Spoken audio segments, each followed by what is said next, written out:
Everyday news can sometimes be filled with serious and heavy topics, and for all of the difficult things that can happen in the world, it can be hard to see the good, which is why we want to showcase all of the positive stories that lift our spirits and make us smile. Whether it's a spotlight on inspiring achievements, I'm proud of her, congratulations, or a postcard project getting national attention. My jaw just dropped. I was like, whoa. Join us on this special edition show, What's the Good News, and revisit some of these inspiring stories. Hello everyone, and thanks for joining me on this special edition of What's the Good News. I'm Christina Rendon. Anytime we get the opportunity to highlight positive Bay Area stories, we jump on it. And the stories that you're about to see all showcase the power of good. Jess Smith is the new president of Golden State's WNBA expansion team, introduced by Brandon Schneider, the Warriors president. She brings with her almost 20 years of experience in professional sports. Owner Joe Lacob says it's important that a woman head the team. She's been in the trenches. You know, she's worked hard. She's really smart.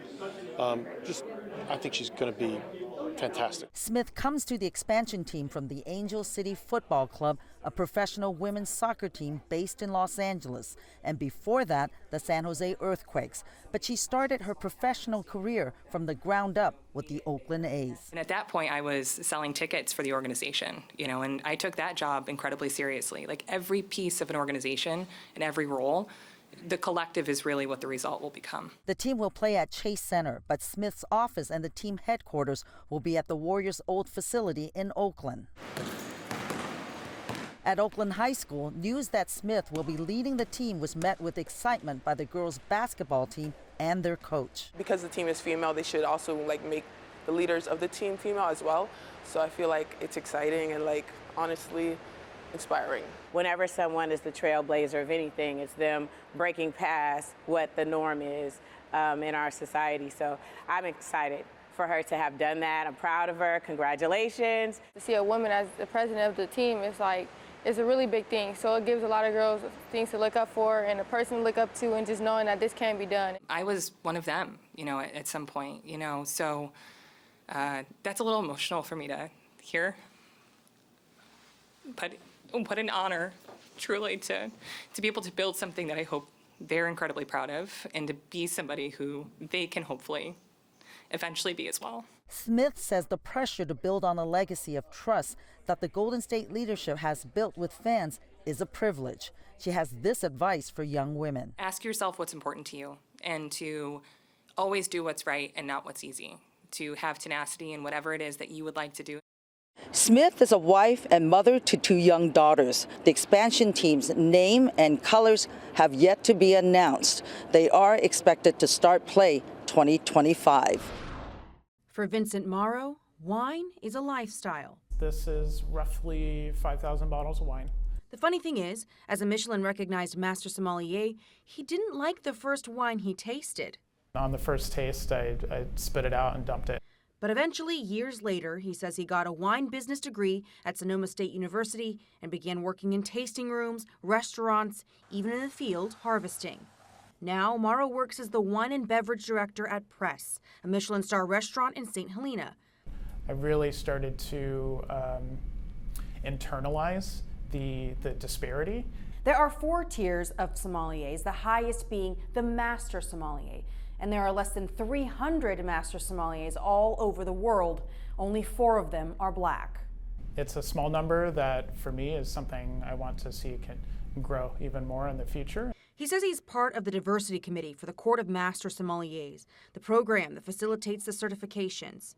When you see someone that looks like you that can achieve something like that, I would hope that that act itself would be inspiring for others. To become a master sommelier takes money and time. You have to prepare for the 3-part test, which includes blind tasting, mock table service, and a rigorous oral exam. Morrow says the committee began partnering with different hospitality programs in colleges and universities, targeting young, underrepresented people who might not know a career in the wine industry exists. He says early exposure is the key to changing the demographic of wine experts. My goal is for this to become more common in an academic setting, that people feel like they can go for it. But to get where you're going, you can't forget where you've come from. Our industry was kind of built on the back of immigrants. It's not just about the wine, it's about the stories of the people behind the wine and the legacy. Telling the story of each bottle as he goes and building a new legacy. In Napa Valley, Crystal Bailey, KTVU, Fox 2 News.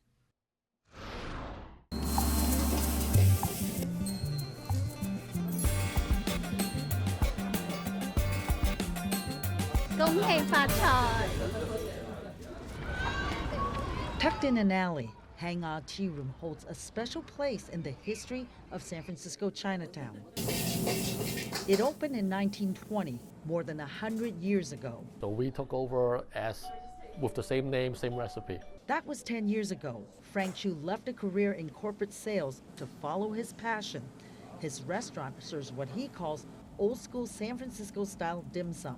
That's what we're known for, famous for, is the char siu bao. The steamed barbecue pork bun with a smooth top is an example of a local take on traditional dim sum. And then this is much more fluffier and soft in terms of the buns. This is comfort food from my childhood. Growing up in San Francisco, the steamed pork buns were made this way with a soft, pillowy dough. Foil-wrapped chicken is an item that's thought to be a creation started here in Chinatown. In Cantonese, worker Amy Lee tells me it's a popular dish. The boneless chicken pieces are flavorful and tender after being marinated with ingredients that include cilantro and oyster sauce. The food here reflects Frank's life experience. He immigrated from Hong Kong to the United States when he was 13. We're kind of embody everything that we see in San Francisco into one little place. It's like, hey, it's America, it's San Francisco, and it's also Chinese American. Frank tells me he's the 5th owner to take over this historic restaurant. He's pretty much kept the decor the way it's been for decades, including old photographs of Miss Chinatown dating back to the 40s. How cool is it for a couple first-generation immigrants to save Chinese American history? Honoring history and introducing new items, such as a savory turnover filled with curry beef and onions folded into an egg roll wrapper. It's called the Curry Three-Pointer, a nod to Frank's favorite Golden State Warriors player, Stephen Curry. Something fun, something we could have the Bay Area be proud of. In a nearby alley, a bakery called iCafe opened in 2015. Fresh barbecue pork bun. Owner Hannah Zhang shows me pork that's barbecued on premise. 4 barbecue pork bun. It's the filling for baked buns that are a best seller. Be careful, this is so hot. Fresh barbecue. It's really tender. Yeah, I like this one. It's yummy. Yeah, thank you very much. Thank you. Enjoy, everybody. Hannah introduces a new item, a cookie shaped like an ancient Chinese gold coin made with a mold from China. She says her customers come from all over the Bay Area and across the country. It's different. I ain't never had that. Yeah. This family is visiting from North Carolina. I tried a lot of things, and I really enjoyed myself. It was very good. The experience I got in here was something that we couldn't get at home. Word of mouth brought me to this bakery 6 years ago. I actually first had these Chinese tamales by Hannah in 2018 when I first came into this bakery. In Cantonese, Chinese tamales are called zhong. These remind me of the ones my grandmother used to make. Hannah's tamales are made with mung bean or purple rice. The filling consists of salty egg yolk, Chinese sausage, dried shrimp, and fatty pork. This is special. A pastry shaped in a lion's head made for Chinese New Year. This is a pineapple bun. Trays of treats, choice of sweet or savory. What would make you come back? Friendliness, the environment in here, and the food. Located steps from Portsmouth Square is Han's Wonton. The name says it all. The variety of fresh handmade dumplings is the house specialty. They're served here hot or sold uncooked for takeout. My favorite is the wonton, which I've been enjoying since high school at the restaurant's first location nearby on Kearney Street. Each wonton is filled with large chunks of shrimp with pork. This location on Washington Street is the restaurant's second location. The one location on Kearney Street that always has 9, so very small space. Owner Amanda Yan opened this restaurant in 2022. She describes the menu items as street food that's offered in Hong Kong and Guangzhou in the southern part of China. Handmade food always the taste is better than machine made. It's the passion. Food made from the heart. Steve Lee and his children live in Santa Rosa. What do you like about the food you've had today? It's fresh, extremely fresh. Onion pancakes is kind of like what I remember when I went to Hong Kong, and salt and pepper fish is one of my favorites. It's a hard work, but I enjoy it. I love it. Yeah, I need to serve to customer. Chinatown has many hidden gems, especially when it comes to food. There's something for everyone. Give one of the restaurants we highlighted a try, and you won't be sorry. In San Francisco, Chinatown, Amber Lee, KTVU, Fox 2 News.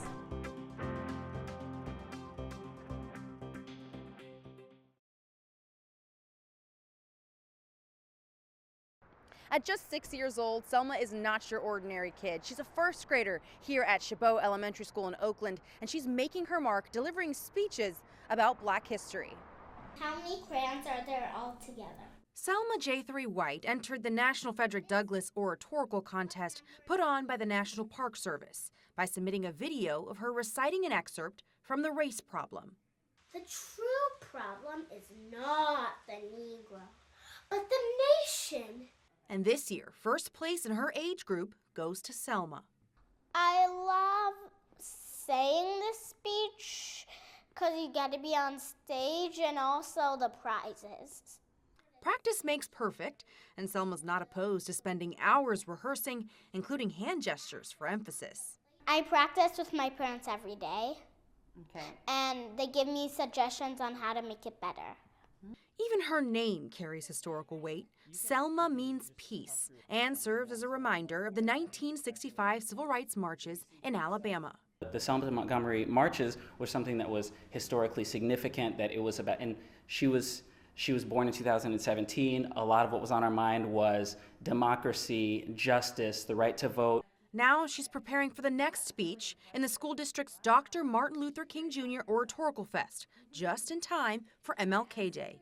At a moment when 22 million Negroes of the United States of America are engaged in a creative battle to end the long night of racial injustice. It's not her first time delivering a speech. She competed in last year's MLK contest as a kindergartner. You never know what path your child is going to take, but we hope that whatever path that she is a leader and that she is standing up for what is right and what is just. Selma has a head start on making the world a better place.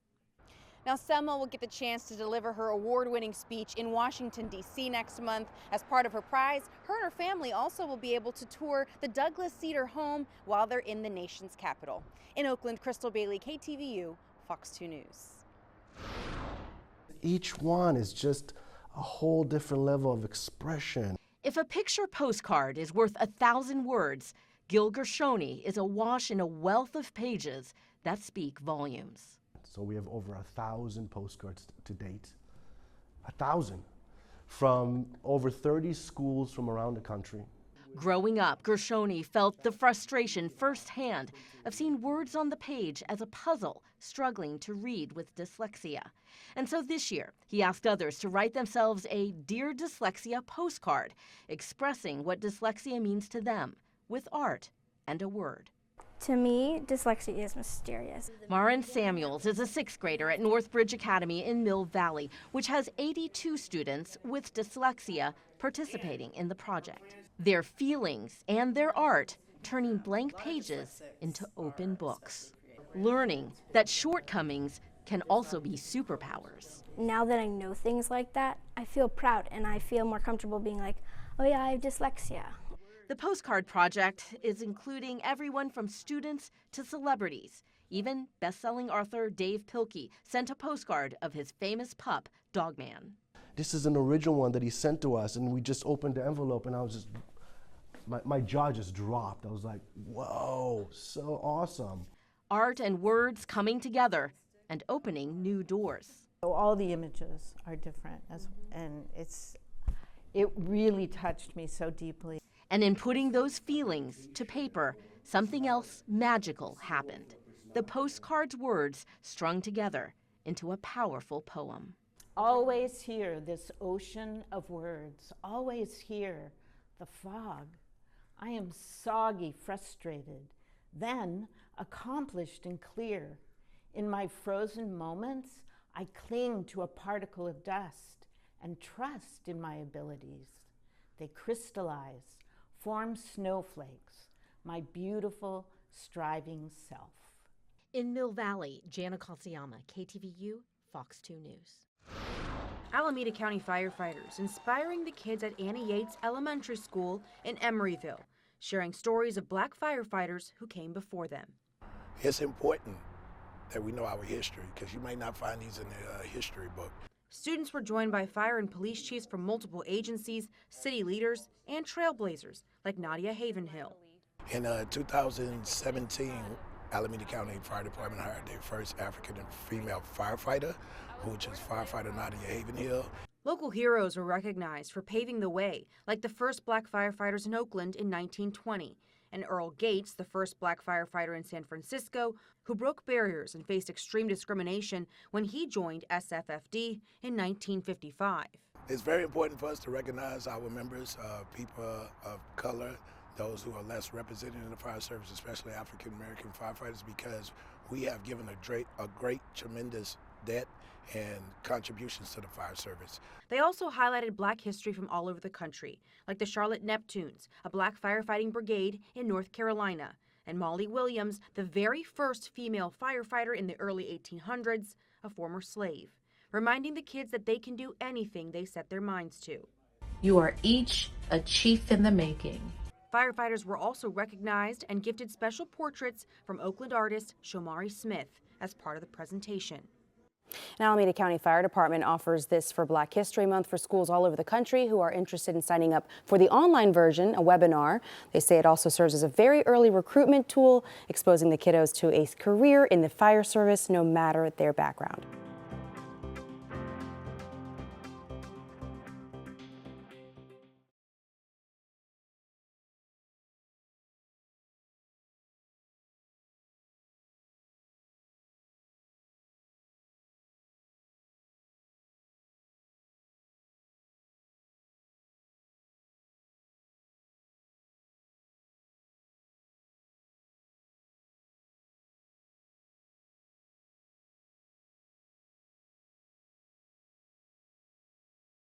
A special reunion for the Smith family, 5.5-month-old Chloe and Livermore Pleasanton firefighters. Being able to see Chloe for the first time, it was really heartwarming and emotional.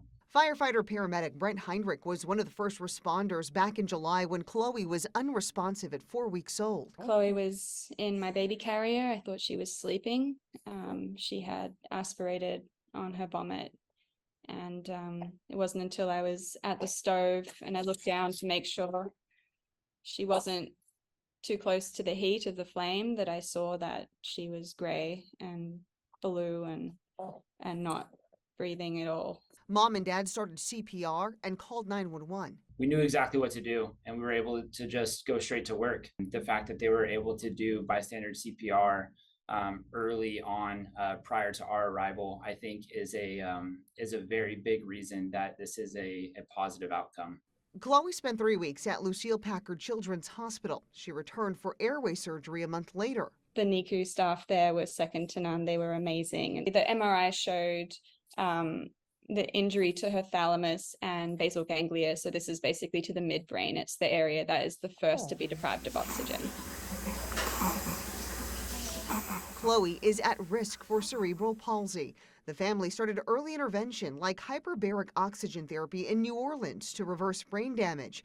Mom says Chloe's regained her suck, swallow, gag reflex, her vision is improving, and they hope to wean her off her overnight feeding tube next. She's made so many improvements, and I just said, we have to go meet her heroes. You know, it's time. So on Tuesday at Livermore Pleasanton Fire Station 9, hugs all around for the Smith family, Chloe, and the men that saved her life. They saved a family. And so it was everything to go and see them and meet them and show them Chloe. To be able to have this go full circle and to see Chloe again and see her happy and healthy and the family happy and healthy, it really is why we do this job. Christina Rendon, KTVU, Fox 2 News. NA1SS from November 6 November Alpha, how copy? A special radio call. November 6 November Alpha, this is NA1SS 555, Between the International Space Station. Roger the 5x5, you're 5x5 as well. Please stand by for your contact with the Girl Scouts. And the Girl Scouts from Troop 1089 in Sacramento. My name's Alana. For 10 minutes this morning, the ISS was close enough for astronaut Jasmine Mogbelli to answer their questions via ham radio. What are some experiments you are working on? What is your favorite? I'd say probably one of my favorites is one we just did that's using bone marrow stem cells. What are you most looking forward to when you return to Earth? Avery, I'm most looking forward to 3 things. Seeing my little girls and my husband, my friends and family. The Scouts and their leaders have been preparing for this day for months. These girls really implemented all of it and made the decisions and took on all of those processes on their own. From learning. Yeah, I've taken some extra science classes at Sac City College, and I'm super interested in STEM. To building. We were able to buy the parts by raising money through a GoFundMe, so members of our community donated to make this project possible. And practicing. With expert support from a local ham radio club. Well, it's absolutely got to work the first time out. You got 10 minutes and that's it. 10 minutes that will stay with these high schoolers. What advice would you give to someone who wants to be where you are? As they plan for their futures. It's okay to fail, and it's inevitable that at some point you will fail if you're trying to do anything that's challenging and pushing the boundaries, and that's okay. Those words inspiring the next generation. Just hearing someone realizing they're a person too. I could do that someday. I could be an astronaut. To dream big. So it's amazing to think about what else is out there, even beyond or further than what I can even imagine. And show what it means to be a Girl Scout. I definitely know that Girl Scouts is more than just selling cookies. With photojournalist Mike Carroll, I'm meteorologist Heather Waldman for KCRA 3 News. Thank you.